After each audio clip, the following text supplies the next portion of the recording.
wa akhirul anbiya'i, dan beliau adalah akhirnya para nabi. Akhirnya para nabi, dan itu harus menjadi sebuah keyakinan bahwa tidak ada nabi setelah Nabi Muhammad SAW. Adapun Nabi Isa nanti akan turun tidak sebagai nabi yang mendapatkan wahyu, tapi Nabi Isa nanti akan turun kembali, dan saat ini belum meninggal. Dalam keyakinan kita ahli sunnati wal jamaati akan turun untuk menjadi umat nabi, menjalankan syariat nabi, bukan beliau menjalankan syariatnya. 3, 2, 1.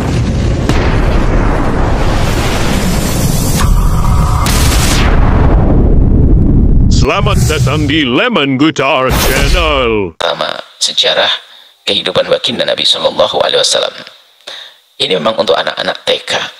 Sepertinya urusan cinta kepada Nabi kita juga masih kelas TK.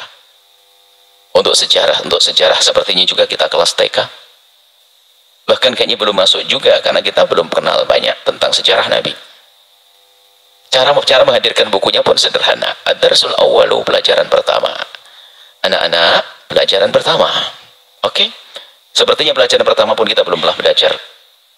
Maka kami himbau kepada siapapun, para pembimbing, para ustadz, yang rutin sebulan sekali, seminggu sekali membaca sejarah Nabi. Yang Anda baca, baik itu Maulid At-Tibai atau yang lainnya seperti yang dibaca di sini, maka hendaknya harus ada yang mencoba menjabarkan lebih luas. Bukan hanya itu saja yang dibaca. Tidak bisa kita pungkiri bahwasanya itu hebat, dahsyat. Beliau menulis buku Maulid, menulis buku sejarah ringkas, diambil poin-poin penting yang menyentuh hati. Cuman sepertinya hati kita tidak tersentuh, buktinya kita pun tidak segera rindu untuk membaca yang lebih luas. Hanya itu saja. Bahkan itu pun sepertinya kita ikut majelis Maulid bertahun-tahun nggak paham juga, karena ustadznya tidak berusaha untuk menjelaskannya, tidak memahamkan kepada kita. Maka ayo sekarang kita baca. Baginda Nabi itu siapa? Pelajaran pertama, yang pertama adalah anak-anak, yang gitu kan kita belajar kita. Huwa Rasulullah, baginda Nabi adalah utusan Allah ilan nasi wa in kafatan, semuanya. Baginda Nabi diutus oleh Allah untuk semua manusia. Nabi bukan nabinya orang Arab, bukan nabinya orang Mesir, orang Saudi, orang Yaman, bukan. Nabi adalah nabinya manusia sejagat. Kafatan. Sementara nabi-nabi yang lain diutus hanya untuk kaumnya. Kaum Ad, Hud, Thamud, Su'aib, Madian, Su'aib, dan seterusnya.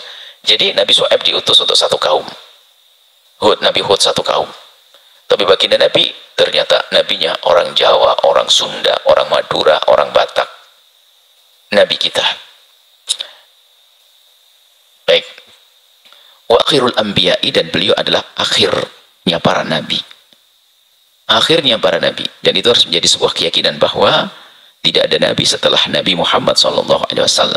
Adapun Nabi Isa nanti akan turun tidak sebagai nabi yang mendapatkan wahyu, tapi Nabi Isa nanti akan turun kembali, dan saat ini belum meninggal. Dalam keyakinan kita ahli sunnati wal jamaati akan turun untuk menjadi umat nabi, menjalankan syariat nabi, bukan beliau menjalankan syariatnya. Dan itu adalah juga satu hadiah kemuliaan dari Allah untuk Sayyidina Isa alaihissalam, dan bagi beliaunya tentu kebanggaan Sayyidina Isa. Jadi tidak ada nabi setelah Nabi Muhammad. Maka ini yang kami janjikan akan kami masukkan pemahaman-pemahaman tentang akidah. Maka dikatakan iman yang runtuh dan tidak dianggap beriman lagi yang meyakini ada nabi setelah Nabi Muhammad. Yang mengatakan ada nabi setelah Nabi Muhammad runtuh imannya, membatalkan semuanya. Dan ini sangat berbeda dengan beriman kepada Nabi Muhammad, tidak membatalkan imannya iman kepada nabi terdahulu. Dan memang begitu bunyinya, tidak akan beriman kepada Sayyidina Musa yang tidak beriman kepada Sayyidina Isa, dan tidak akan dianggap beriman kepada Sayyidina Isa yang tidak beriman kepada Sayyidina Muhammad. La nufarriqu baina ahadin. Tidak akan kita beda-bedakan di antara mereka nabi-nabi. Kemudian ditutup dengan baginda Nabi Muhammad SAW. Adapun orang yang mengaku nabi, ternyata ya tidak hanya terjadi pada zaman Nabi, tapi yang berada pada zaman Nabi pede bener, atau tingkat stresnya tinggi sekali, mau jadi tandingannya Nabi. Ada Musailimah Al-Kadzab. Dia adalah ngaku Nabi, padahal di saat dia berbicara biasa sebelum ngaku Nabi sangat didengar, sangat dianggap, ada wibawa, bahasanya beraturan, penuh dengan nilai sastra juga. Tapi di saat ngaku Nabi runtuh dia, apalagi ngaku punya Quran, punya wahyu turun. Bahkan sempat mengadakan kesepakatan dengan Nabi untuk bagi wilayah. Nabi Muhammad jadi Nabi bagian sana, Musailimah bagian situ, gitu. Dan selalu punya ayat tandingan, tapi setelah dia membaca ayatnya yang turun kepadanya, dari iblisnya, dari syaitannya, orang pada tertawa, apa-apaan itu Musailimah. Kalau Nabi kan punya bahasa, punya Al-Quran dari Allah, yang bahasanya pun berbobot. Alam taro kaifa fa'ala rabbuka bi ashabil fil. Kan ada kisahnya dan punya makna. Orang yang hidup di Mekah pun faham tentang kisah ini. Alam taru kaifa fa'ala rabbuka bi ashabil fil. Alam yaj'al kaidahum fit tadlil. Arsalaihim taran ababil tarmihim bi hijaratin min sijil faj'alahum ka'asim ma'kul. Musailimah berkata, aku juga punya wahyu. Namanya juga al-fil. Wa ma adraka mal fil khurtumuhu tawil. Ini ceritanya anak-anak. Tahukah kamu apa itu gajah? Wah, gajah itu punya belalai panjang dan seterusnya. Jadi biarpun dia katanya penyair handal, di saat mencoba mengaku Nabi runtuh dia. Begitu juga nanti. Ada pengaku-ngaku Nabi setelah Nabi Muhammad ada. Ternyata di negeri kita juga banyak yang ngaku Nabi, bahkan ngaku malaikat. Setelah ini. Yang aneh bukan dia, karena dia memang orang bermasalah di dalam urusan mentalnya dan keimanannya. Yang menjadi masalah adalah kenapa kok ada yang percaya. Sebab bagi Nabi Muhammad dan nabi-nabi yang terdahulu, Nabi Musa, Nabi Isa, dikukuhkan menjadi nabi, tentu ada mukjizat-mukjizat. Sehingga dengan mukjizat itulah, mukjizat itu yang menantang, yang menunjukkan kebenaran apa yang telah diaku dan didakwa oleh seorang nabi. Nah, ini mukjizat-mukjizat. Jadi tidak ada nabi setelah Nabi Muhammad. Adapun sekelompok orang yang mengatakan ada nabi, maka selagi dia mengaku itu adalah nabi, adalah imannya runtuh. Jangan katakan mereka orang Islam lagi. Seperti Mirza Ghulam Ahmad, bagi kaum yang mengatakan dirinya adalah nabi, bahkan juga merentet satu man amana Nabi Musa wa lam yu'man bi Isa wa amana bi Isa wa lam yu'man bi Muhammadin wa man amana bi Muhammadin wa yu'min bil mau'ud. Oh, serem. Oh, itu Mirza Ghulam Ahmad yang tidak beriman kepada mau'ud ini, maka belum diawakan fi dairatil kufri, maka masih di wilayah kekafiran. Oh, serem. Nah, ini ngaku nabi.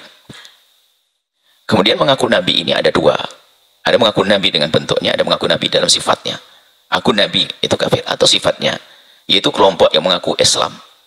Yang mengatakan bahwa mereka punya pimpinan agama yang maksum, yang terjaga dari dosa. Oh, ini termasuk mengambil satu sifat Nabi, berarti kayak Nabi, kayak menghadirkan Nabi. Jadi ada kelompok yang punya imam-imam maksum, hati-hati. Kalau sudah imam maksum, kan imam tidak bersalah. Kalau sudah tidak bersalah, omongannya pasti benar. Omongannya pasti benar, ya kayak Al-Quran dan hadis Nabi, bahaya. Sehingga bisa saja membatalkan hadis karena perkataan imam. Kalau perkataan ulama sangat jelas akan dibatalkan asalkan kalau tidak cocok. Maka itu bentuk halus daripada kekafiran. Maka Nabi Muhammad adalah akhir para nabi. Wa imamur rusli, beliau adalah pemimpinnya para utusan. Dan diwujudkan apa? Ditampakkan di saat Nabi masih hidup waktu di Isra dan Mi'raj, kan Nabi menjadi imam para anbiya wal mursalin.